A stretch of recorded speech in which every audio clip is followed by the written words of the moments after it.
Hey everybody, we're back with Your Natural Dog, and we're here with Dr. E. And the reason I'm calling him Dr. E is because his last name is, and I'm going to try to say it. Oh shoot, say it again for me.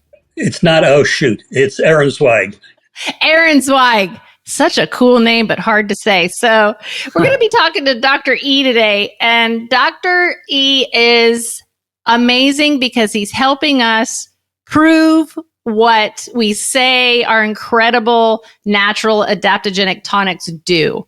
And it's been a really fun experiment here with him. And Carter's been leading this with Dr. Joel. And what we're talking about is our senior dog study. We have been running the study for how long now, Carter? A year? It's been about a year. Been about a year. And Carter, tell us a little bit about what you've been working with Dr. E on so that we can then start this conversation about what we're finding and what we're seeing already.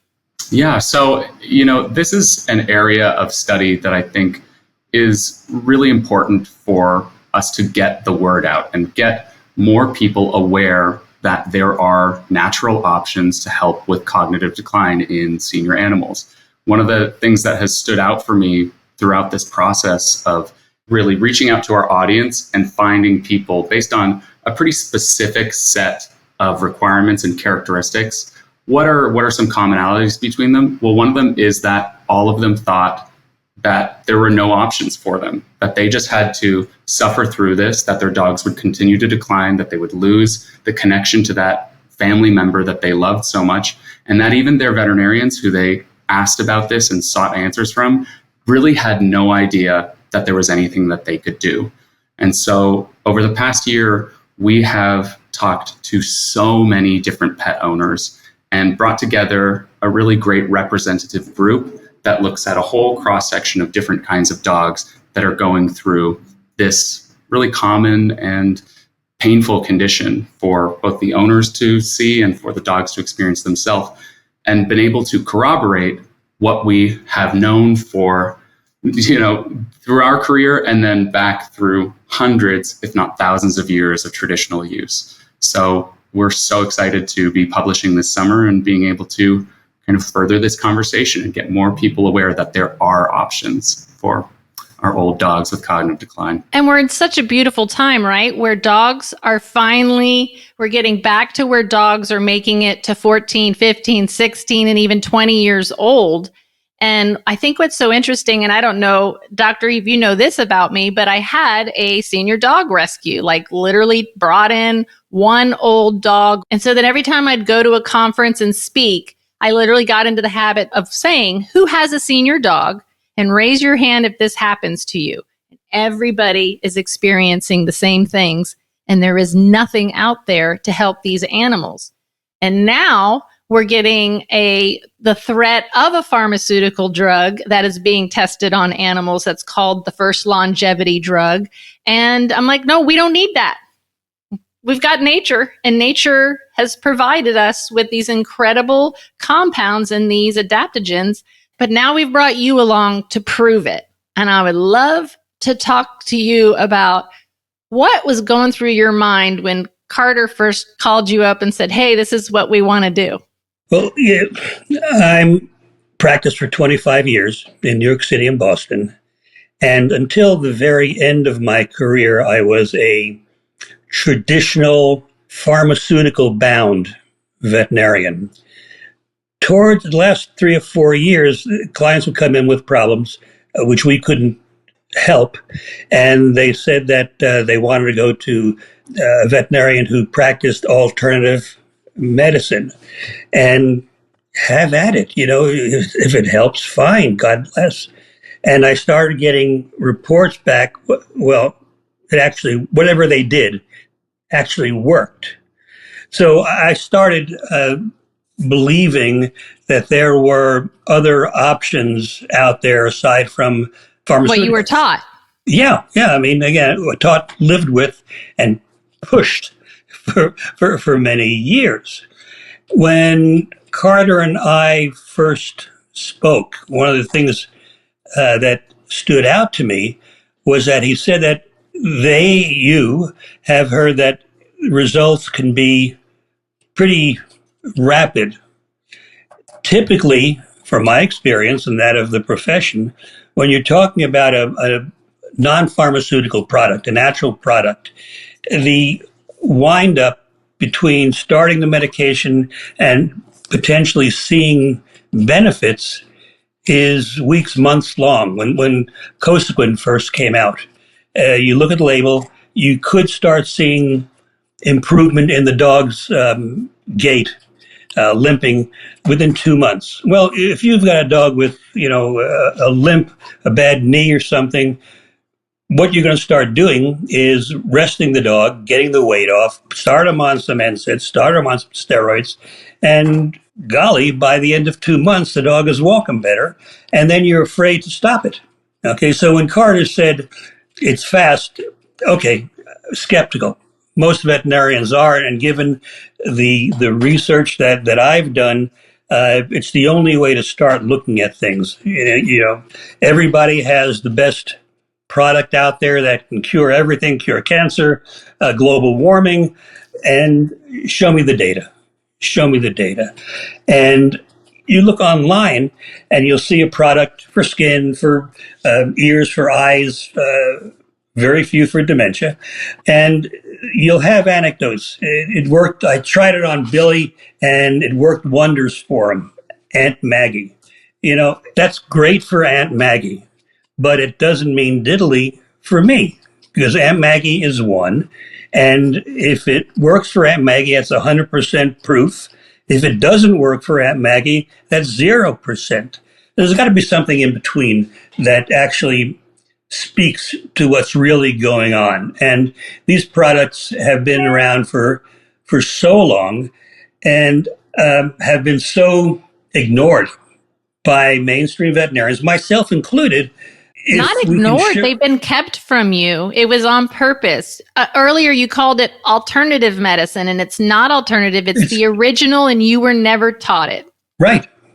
Again, and you look down on it, okay, as being voodoo, okay, and the practitioners who worked in that arena were not real scientific, okay. And that, to me, given that 10 years, 15 years have passed and have allowed me to open up my eyes, okay, be a bit more accepting of what's around me, have been really interesting. And again, based on show me the data, show me that it works for more than Aunt Maggie's dog. And will it work for mine?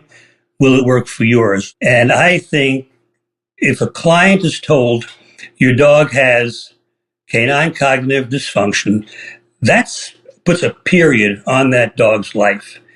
And it's not PC, okay, and it's not really accurate. CCD is a gradual process. We really don't know everything or anything really substantive as to what causes it.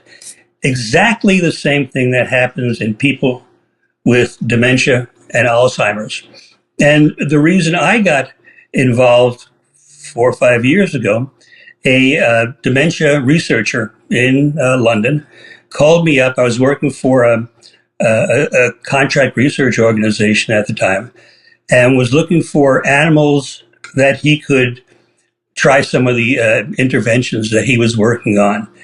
He was looking for sheep and he was looking for pigs. And I said, why not dogs? He said, well, dogs don't have Alzheimer's. And he was right. They don't have Alzheimer's. What they have is what we call canine cognitive decline. And item for item, it exactly mimics what goes on in Alzheimer's and dementia.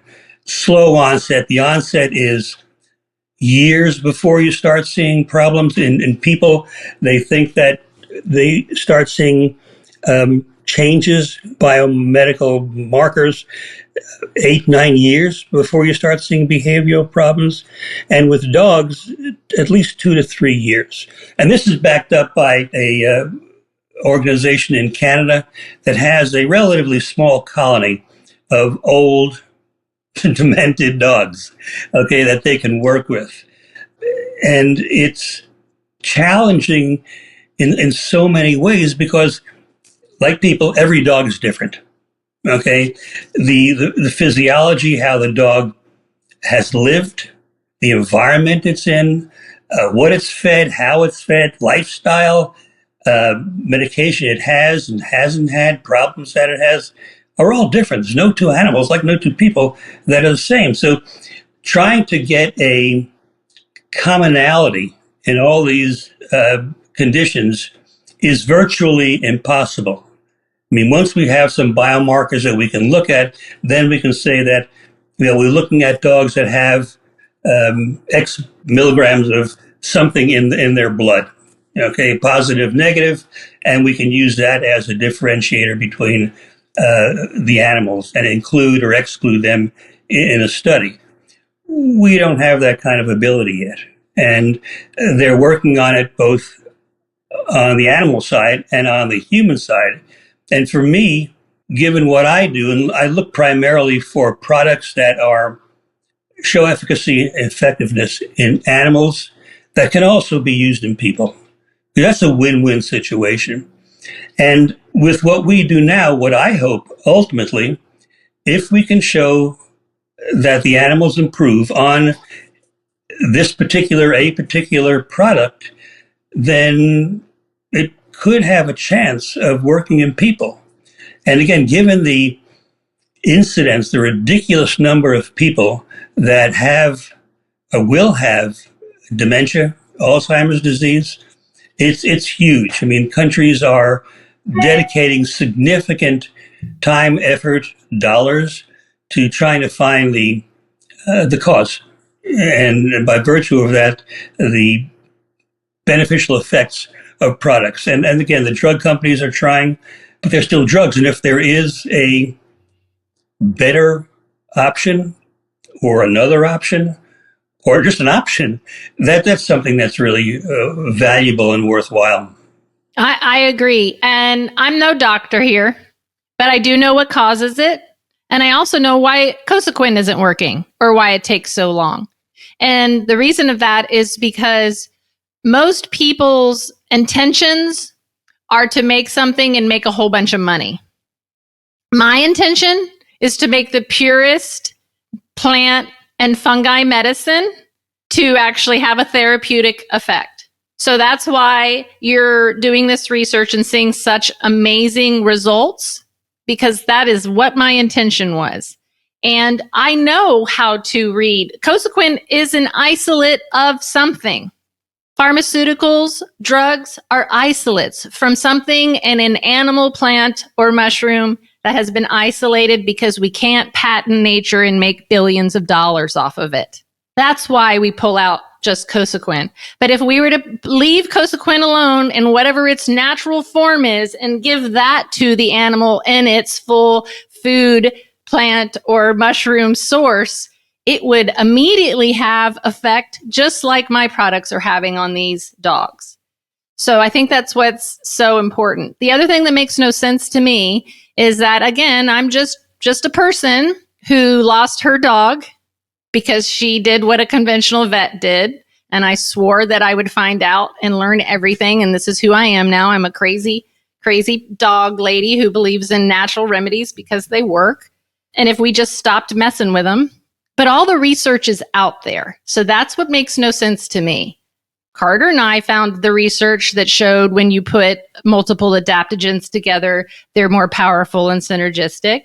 We read all the research on lion's mane and Bacopa monnieri and astragalus root and how they regrow our telomeres and they regenerate neurons. We read all that. So if it's all out there and we can find it, why aren't there more people making pure natural botanicals like this for us and for our pets? I can tell you why. Because Big Pharma will not allow it. They won't allow it. I love what you touched on there, Angela, about the synergistic benefit of adding these different fungi and adaptogenic herbs together. And I think that can be a cornerstone of why we can see what's happening, the results that we're seeing in these animals. You know, we look at this formulation. It's got lion's mane, reishi, Cordyceps, Ashwagandha, and Bacopa munieri. And each of those different ingredients has a really unique therapeutic profile that targets different parts of what we see in CCD. In the way that we profiled and collected all of our case studies, just to get in the study, they're doing a long questionnaire that is asking in multiple different aspects to find out the severity as well as the presence of all these different behaviors. So we get a pretty good profile of what these patients look like and can compare that to sort of a classical model of this dog has CCD. And we can score them on a 0 to 50 scale of where they lie on that. And then what we're able to do thereafter is see, they may not have a change in one behavior. You'd be maybe ranked from 0 to 5. They may have a 5 on, getting lost in corners, but they have a 3 in waking up through the night. And so one thing may change a little bit, other things may change a whole lot. And so just as you said, it's really different for every animal. But then we look at how it's formulated, and there are all these different things working at once. And so for each unique animal, some part may work better than the other. You may be getting more of the calming and nervous system regulation effects of reishi. You may be getting more of the neuroprotective, neuroregenerative effects of lion's mane. The blood oxygenation that cordyceps has been shown to increase to the brain specifically. There are all these different effects so that we can target a whole bunch of different cases that have different characteristics and see pretty consistent results across the board. And that's what we're seeing, right? Tell us about what we're seeing, because this is what's so fun, is that I already knew what was going to happen. The body is incredible. The body is got an innate ability to heal itself. And when we give it what it needs and actually support it, it will come back to homeostasis. So I just wanted to now, instead of just be that crazy lady who's been able to do this on her own, and we've got lots of customers and veterinarians now, I wanted to prove it in research. Tell me what you're finding and what you're seeing, and what you've been doing this for how long? About 15 years. All right, so over the 15 years, tell me how this compares, what you're finding, and compared to like other research that you have run. This is, I think, the only natural product that we've played with. Basically because it's expensive. Okay, it's time consuming. And data doesn't always come out positive. So you can we get involved for a year and no improvement. Right. I remember when we first started, Joel was really trying to temper my expectations. And he was like, yeah, well, you really, all we can hope for is that nothing changes. So I think that we can't be telling these people to expect their pets to get better. We got to just let them know that no change is good. And I was like, all right, Joel, we'll see. That's not really what we've been hearing. And I'm glad after the year. Yeah, and I'm glad that you're saying that, because I remember when we would look at like an Apoquil or a Cytopoint or something, where literally, or the Librela and Silencia that's out right now, where the FDA has literally put out a warning letter saying how dangerous these drugs are.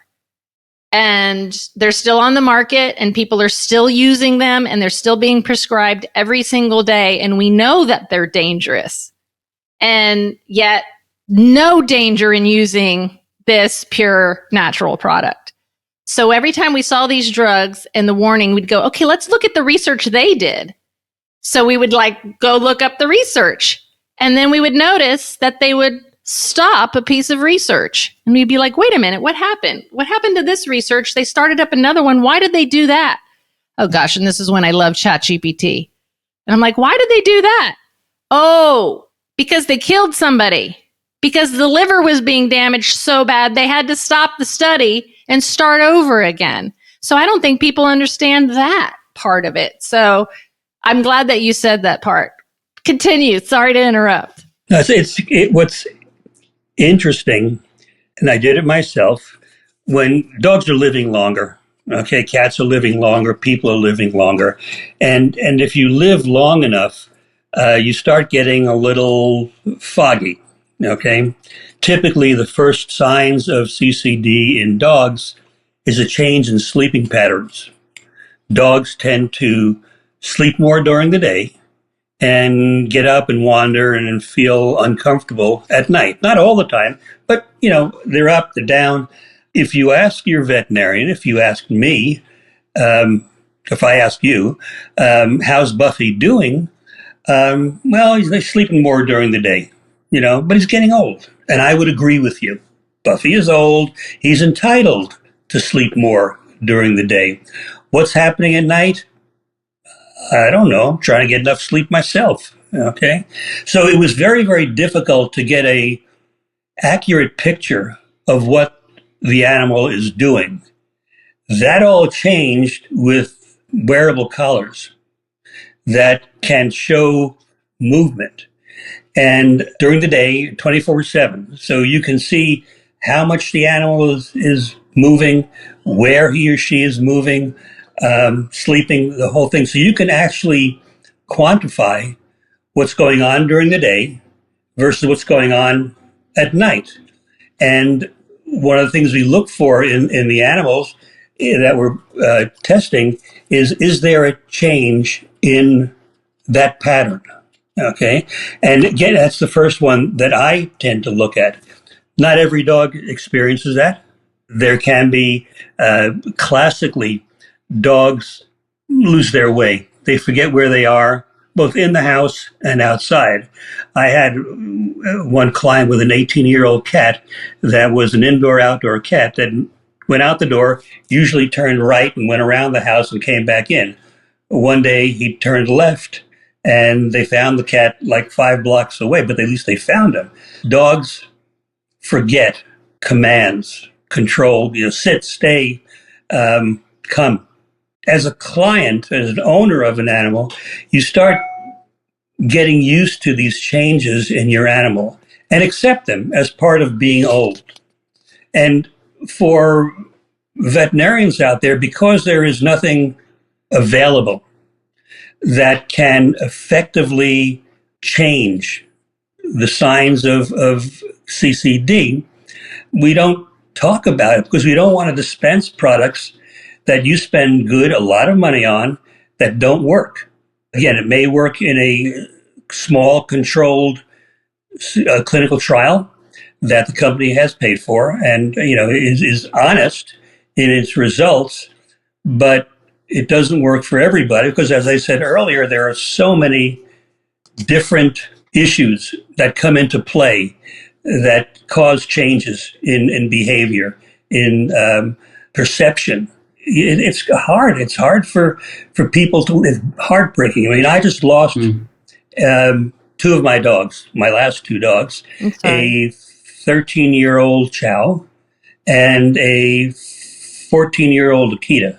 And for people who have animals that are physically healthy, but mentally not there, okay, that's heartbreaking because part of that loss of mentation is loss of bowel and bladder in the house. And if you have a Chihuahua, that's not, a big deal, really big deal. If you have a 120-pound Akita, believe me, that's a big deal and a big mess. And you can only put up with it for so long. And what it does is affect not only the animal, obviously, but the family because of the cleaning up and the constant looking over your shoulder and the smell and, bringing people over the house. And you have to make an excuse. Well, the interruption of sleep. Yeah. Right. The other thing is, let's just talk about people not getting a proper diagnosis of CCD or understanding what's going on. And they do take their dog and go, he's getting up multiple times during the night. The misdiagnosis of, Cushing's, whatever, he's peeing more frequently, that's Cushing's, and not even testing for it and giving him a drug for it. Like, I get it. They're there at the vet's office and the vet wants to offer something, and so they do. The reason that these dogs are some dogs are experiencing and people are experiencing it so much earlier in life is because of that reason, because of the side effects from these drugs and some of these ultra processed foods, especially that the dogs are getting, are causing it. But what I don't think people understand is the reason that I did this and created this product is because when I first was rescuing dogs, I was just trying to bring them back to health and homeostasis. But that was exactly what would happen to me. I'd have that old dog that was in perfect physical condition, and her name was Miss Daisy, and she'd get up and walk her 16-year-old self over to the water bowl and just stand there and not drink and walk back, lay back down and do that 4 times in a row. And it wasn't until my partner said, I think she has Alzheimer's. I said, what makes you say that? And he said, because my dad, who passed from Alzheimer's, they lose their ability to how to remember to eat and drink and chew. Yeah. You don't lose your thirst or your hunger. You just forget how to do those things. So that's how I ended up starting the research and development and what could I do, and that there was nothing else out there. And I do want to bring this up or ask you, I have a feeling, but I've only been, how long is Myco Dog is what, maybe 4 years, 5 years old? I don't know. I created it for my own dogs and then got around to releasing it when I could, because everything I do has to be small batch, because we literally wildcraft, meaning we grow on the appropriate substrate found in nature, or we go forage these adaptogens or mushrooms from a clean forest somewhere. Well, I remember when you were first releasing Myco Dog, you had just formulated it, and a peer of ours had a 13-year-old Great Dane who was really suffering from CCD, and they had a euthanasia appointment booked, and we had not yet released the first version of Clarity, but you had it formulated. You had an unmarked bottle of the final formulation. You said, wait, don't move forward yet with that, and wait till I get you this product. Try it, see what it does. And they used this product on their dog, and they got a lot more time. They had a really rapid response to it, and they had quality of life. They got more good months with this old dog and didn't have to put them down immediately. I was talking to a guy last week who, unfortunately, he came to our study a little late, so we couldn't include him in it, but he had the same thing. He had this dog. It was a golden retriever that was, really suffering. He was hardly getting up anymore. He wasn't moving around. They had their euthanasia appointment set for Friday. They got the product on Sunday, and this dog started walking for the first time in 3 weeks. He was out on walks. He was chasing sticks. He was making eye contact in a matter of 48 hours. That's a really fast response. We're seeing usually between around a week or 2 weeks where we're really seeing our data change for these clients. But there are some of these really responsive cases where it can be a quick change that not only allows you to be with them for longer, but allows that last period of time that you're with them to be dignified, for them to be comfortable. And these are the stories that are behind the data. And that's what has got me so excited about this is I get to tell these stories. We've got so many great videos of these dogs kind of before and after and how they're experiencing this. And over the next few months, we're going to be sharing a lot of those stories because I think that really kind of helps people kind of get in their shoes rather than, the research paper that we will also be publishing, but something that can stick in people's minds and veterinarians' minds. So when they see another client that is showing these symptoms, they remember, wait, I did see a piece of research that showed some benefit for this. And instead of saying, yeah, there's nothing we can do, this is a degenerative condition and that's your lot, unfortunately. What it comes down to is having an option or having options, okay? And you see a sick dog and he's got cancer, he's got, kidney liver problems, he's messing all over the house.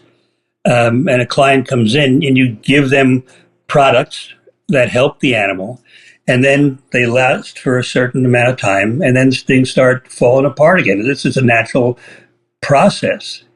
And at the end, clients will invariably say, can we do anything else?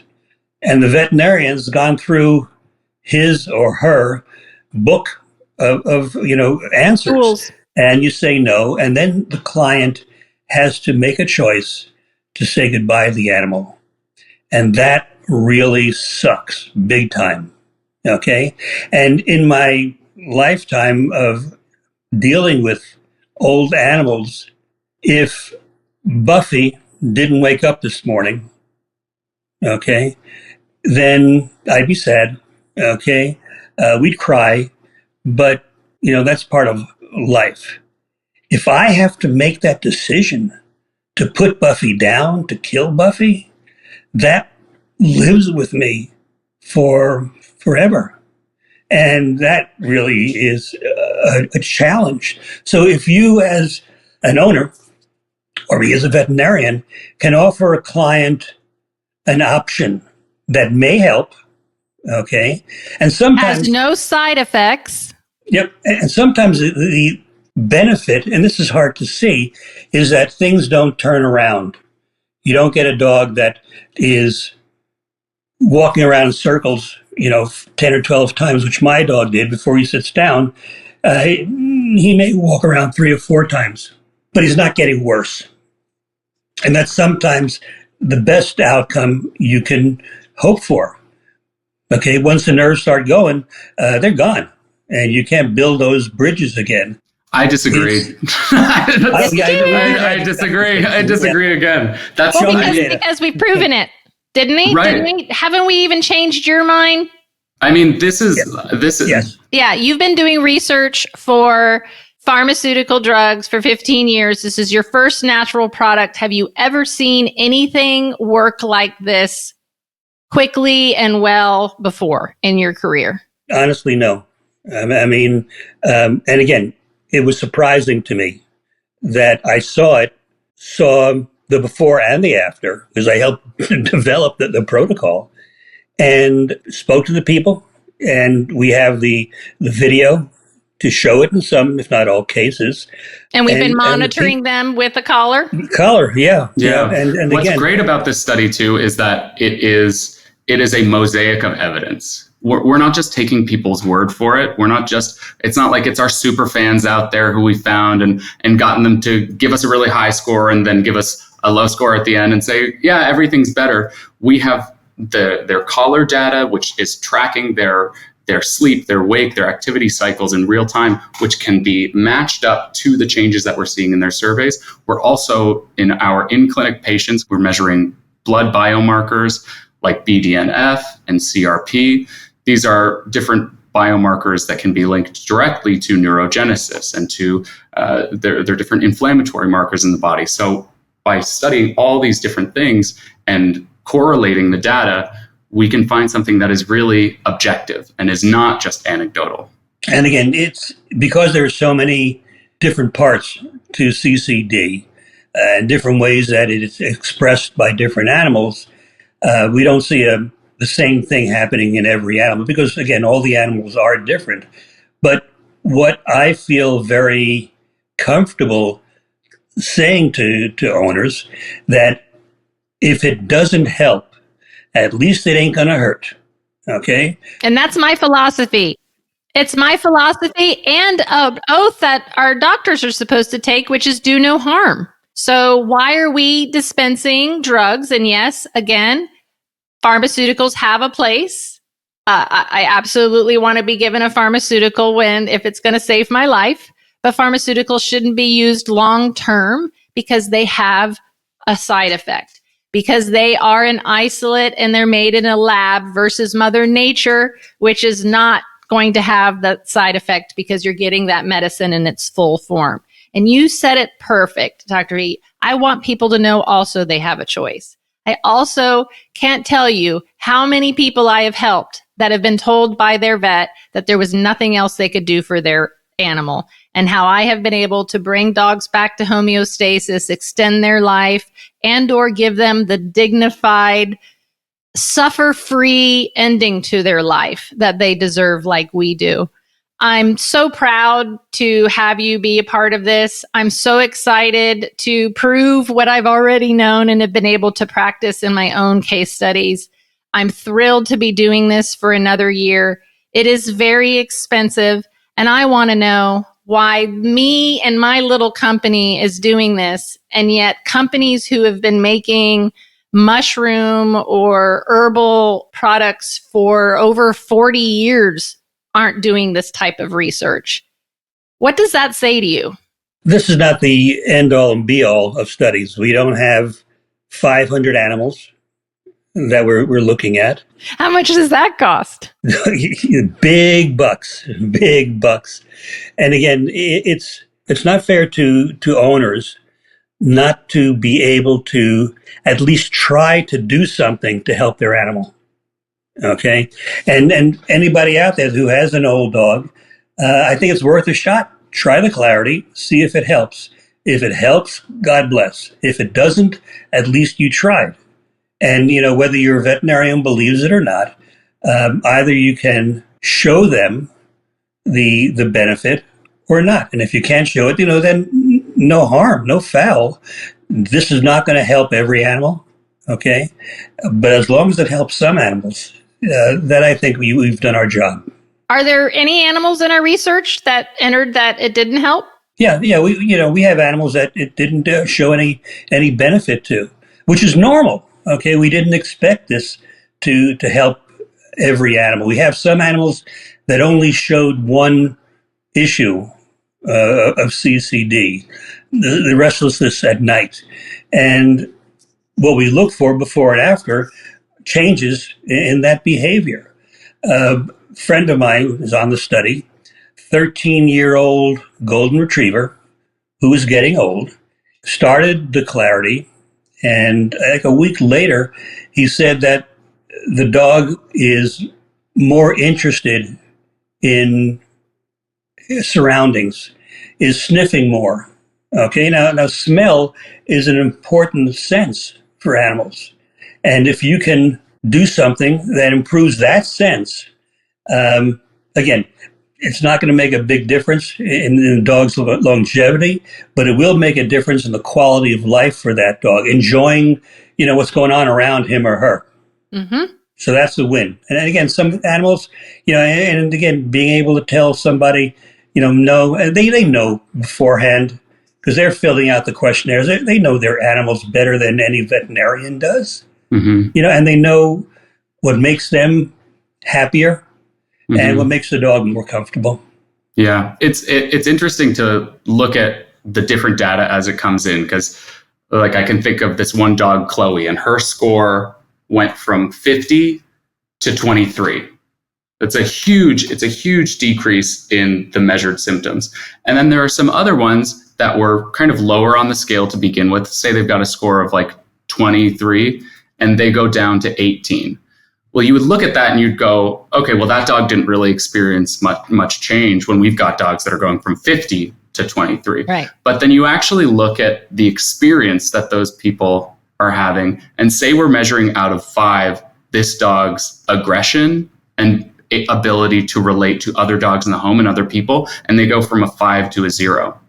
That's a huge change in the family's experience and that dog's experience in the home, where they're able to better relate to their surroundings.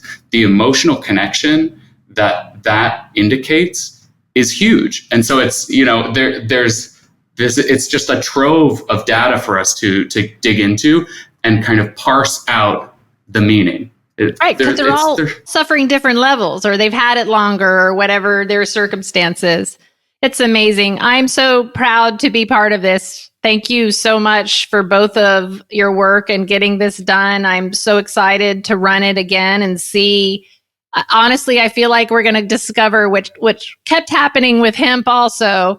Anytime you're dealing with the endocannabinoid system and interacting with that system, miracles happen. And they're not miracles. It's just because this is the master system. And this is why if we feed it and help it, it will naturally help us stay at homeostasis. So I'm very happy. I hope you guys are as proud as I am to be able to prove that the original, not the alternative medicines, are incredible. And also, one of my other fears is that I always worry that we're going to prove this about these natural, wonderful adaptogens, and the people are going to run out and go buy a lion's mane or go buy an astragalus root. And they got to do their homework and make sure that that's what they're actually getting.